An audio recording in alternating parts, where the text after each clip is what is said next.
साथ एक और खास मेहमान अब बातचीत करने के लिए मौजूद हैं।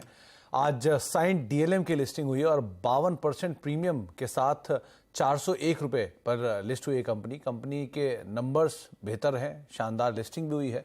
और इस पर बातचीत करने के लिए कंपनी के non executive and non independent director Krishna sir हमारे साथ मौजूद भी हैं। कृष्णा सर नमस्कार, स्वागत है कार्यक्रम में। पहले तो बहुत बहुत शुभकामनाएं शानदार लिस्टिंग को लेकर, बढ़िया पैसे बनाए रिटेल निवेशकों ने भी और अच्छी लिस्टिंग भी होते हुए दिखाई पड़ी है। कंपनी कारोबार के ऊपर आता हूं तो केबल्स, हार्नेस, पीसीबी यानी कि प्रिंटेड सर्किट बोर्ड्स, जो कि मेक इन इंडिया थीम के ऊपर काफ़ी कामकाज भी हो रहा है। तो इस तरह के प्रोडक्ट्स के ऊपर कैसी ग्रोथ है, कैसी अपॉर्चुनिटी देख रहे हो, स्पेशली पीसीबी स्पेस को लेकर? So good morning and thank you very much for giving me the opportunity this morning.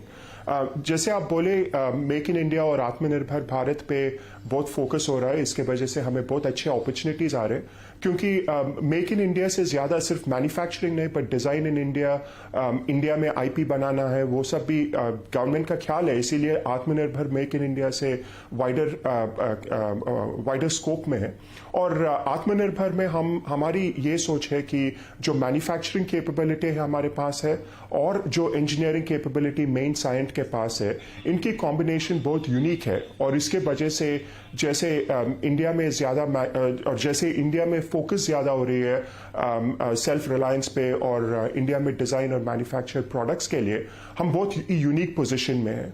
हमारी ये सोच है कि जो इंडस्ट्री एवरेज तो है, ये इंडस्ट्री से एक्सपेक्टेशन ये है कि ग्रोथ 30% रहेगी साल और साल, और हमारी ये सोच है कि हम उससे थोड़ा ज़्यादा ही रहेंगे। और इसके लिए हमारे पास बैकलॉग है, इसके लिए पाइपलाइन है, इसीलिए हम बहुत कॉन्फिडेंट है बिजनेस में। और कि हम ये 3-4 सेक्टर जो है जिस पे हमारी फोकस है, एरोस्पेस, डिफेंस, मेडिकल, इंडस्ट्रियल, और इसमें भी आत्मनिर्भर का बहुत फोकस है। तो इन दोनों वजह के हम कॉन्फिडेंट है कि हमारी ग्रोथ अच्छी रहेगी। ओके कृष्णा सर, ये पीसीबी स्पेस में इसकी अभी आप बात कर भी रहे हो, कैसी सेल्स मिक्स रहेगा? अगर इसको मैं एक्सपोर्ट फ्रंट पर या डोमेस्टिक फ्रंट पर सेग्रीगेट करूं तो कैसा सेल्स मिक्स बनेगा गोइंग फॉरवर्ड? अभी तो करीबन 60-40 मिक्स है, 60 एक्सपोर्ट, 40 डोमेस्टिक। मुझे तो ये लगता है कि नेक्स्ट 3-4 साल में भी ऐसे ही रहेगा। हमारी स्ट्रैटेजी ये है कि अच्छी बैलेंस रहे डोमेस्टिक बिजनेस पे और एक्सपोर्ट बिजनेस में, क्योंकि जैसे हम बात कर रहे थे, आत्मनिर्भर भारत के वजह से जो डोमेस्टिक बिजनेस है वो भी बहुत अच्छी तरह चल रही है।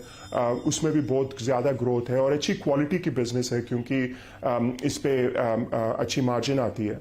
तो मुझे ये लगता है कि आगे जाते हुए भी यही रेशियो में बिजनेस रहेगा हमारी। कृष्णा सर, ये जो पीसीबी स्पेस है, क्या गोइंग फॉरवर्ड ओवरऑल कंपनी के जो मार्जिन्स हैं उनको भी इंप्रूव करेगा? वहां से भी कुछ बूस्ट गोइंग फॉरवर्ड हम देख सकते हैं? ज़रूर इम्प्रूवमेंट रहेगा मार्जिन में, क्योंकि अब हमारी ग्रॉस मार्जिन करीबन 15.5% to 16% है। लेकिन SG&A जो बोले वो तो ज़्यादा है, क्योंकि हमने ज़्यादा इन्वेस्टमेंट्स किए हैं। 3 चीज़ों में इन्वेस्ट किए हैं। एक तो लीडरशिप पे इन्वेस्ट किए हैं, सेल्स में, जनरल लीडरशिप में, सप्लाई चेन मैनेजमेंट एट्सेट्रा। दूसरी तो टेक्नोलॉजी में इन्वेस्ट किए हैं। जैसे हम सिस्टम्स वगैरह इम्प्लीमेंट किए, वो हमें स्केल की बहुत एडवांटेज देंगे। और तीसरी चीज़ ये है कि हम कैपेसिटी में इन्वेस्ट किए। अब हमारी कैपेसिटी तो करीबन 1/3 पे चल रही है, यानी और बहुत सी कैपेसिटी अवेलेबल है ग्रोथ के लिए। तो जो आप देखते हैं कि ग्रॉस मार्जिन तो 16% है, वो तो बहुत स्ट्रांग है और इंडस्ट्री लीडिंग नंबर के करीबन है 16% ग्रॉस मार्जिन। क्योंकि हमारे इन्वेस्टमेंट ज़्यादा है, इसीलिए तो एबिटा मार्जिन अब 10-11% के बीच में है। लेकिन हमारी SG&A कॉस्ट एब्सोल्यूट टर्म्स में नहीं बढ़ेगी, क्योंकि जैसे मैं कह रहा था, द इन्वेस्टमेंट तो हो गए हैं। और इसीलिए हमारी कॉन्फिडेंस ये है कि 13-14% तो आ जाएगी एबिटा मार्जिन अगले 2-3 साल में। ओके कृष्णा सर, क्योंकि जो कंपनी का IPO आया था वो पूरी तरह से फ्रेश इशू था, OFS था नहीं उसमें, और रफली कंपनी ने एक अच्छा फंड भी रेज किया 592 करोड़ रुपए के आसपास का। तो गोइंग फॉरवर्ड क्या एक्सपेक्ट करें इस IPO के बाद? जो डेट साइज है वो कितना रिड्यूस होगा? 300-350 करोड़ रुपए का डेट है, क्या इसको मिनिमाइज, डेट फ्री, क्या सिचुएशन बनेगी? तो डेट तो हाफ डेट पे आउट करेंगे। एक्सटर्नल डेट जो भी है हम करीबन 175 करोड़ कुछ है, 175-200 करोड़ उसको हम पे बैक करेंगे आईपीओ प्रोसीड से। थोड़ी बहुत साइंट डेट भी है, करीबन 250 करोड़ है शायद साइंट की सॉरी 150 करोड़ है साइंट की डेट। वो डेट बुक्स पे रहेगी।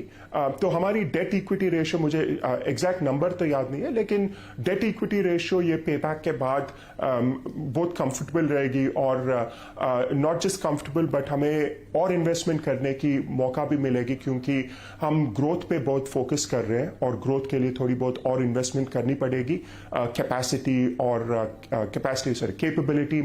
कैपेबिलिटी और स्किल्स में, और उसके लिए भी हमें थोड़ा रूम मिलेगा इन्वेस्टमेंट्स करने के लिए। तो कृष्णा सर, क्योंकि आईपीओ का कुछ हिस्सा जो है आपने पहले से ही ईयर मार्क कर रखा है एक फर्दर एक्विजिशन को लेकर भी, तो क्या कोई शॉर्ट लिस्टेड कैंडिडेट, कोई टारगेट्स, कोई स्पेसिफिक सेगमेंट जिसको आप ईयर मार्क कर रहे हो, जिसके ऊपर एक्विजिशन आप प्लान आउट कर रहे हो?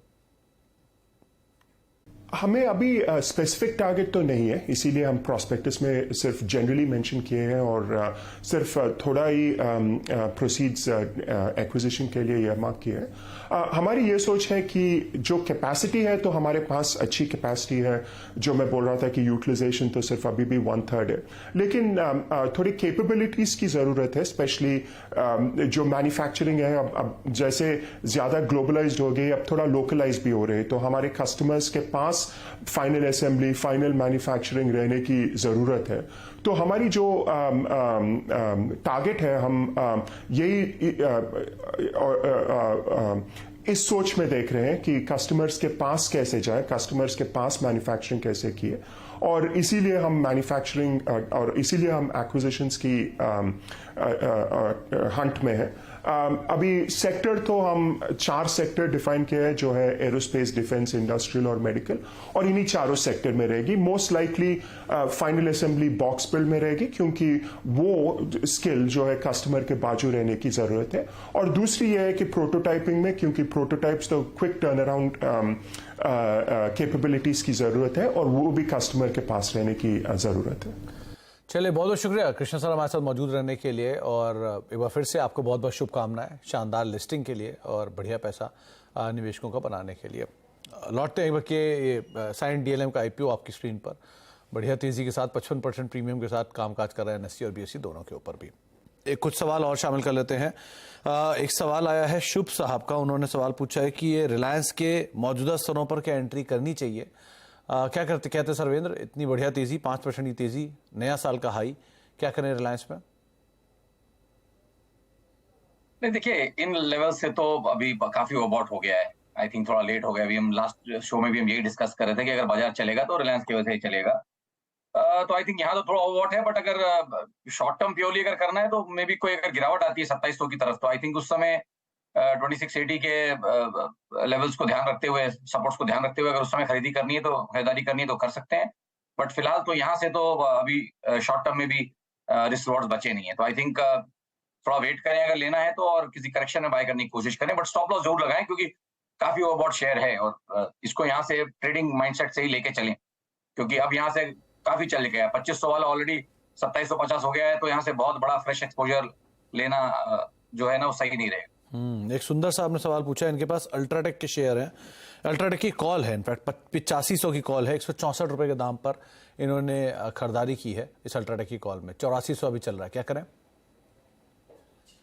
देखिए, कॉल बेसिस पे जो जब कर रहे हैं तो आई थिंक नेक्स्ट एक हफ्ता यहाँ इसके लिए क्रूशियल है। इसको 8500 के लेवल जिसके लिए अभी तक फिलहाल एक हर्डल का काम कर रहे हैं, तो यहाँ से अगर 85 का ब्रेकआउट हो जाता है एक हफ्ते में तो अच्छी बात है, तो इनके थोड़े कॉल साइड में पैसे बनेंगे, नहीं तो फिर मेरे हिसाब से टाइम वैल्यू में इनके प्रीमियम जो है पिट जाएंगे। तो एक हफ्ता दे दें, और ये वाला हफ्ता जो भी स्टार्ट हुआ ये दे दें। अगर इसमें ब्रेकआउट नहीं होता है तो मेरे हिसाब से जो भी प्रीमियम, जो वैल्यू बची है, जो भी मुनाफा थोड़ा बहुत इनके पास है, वो लेके निकलना चाहिए।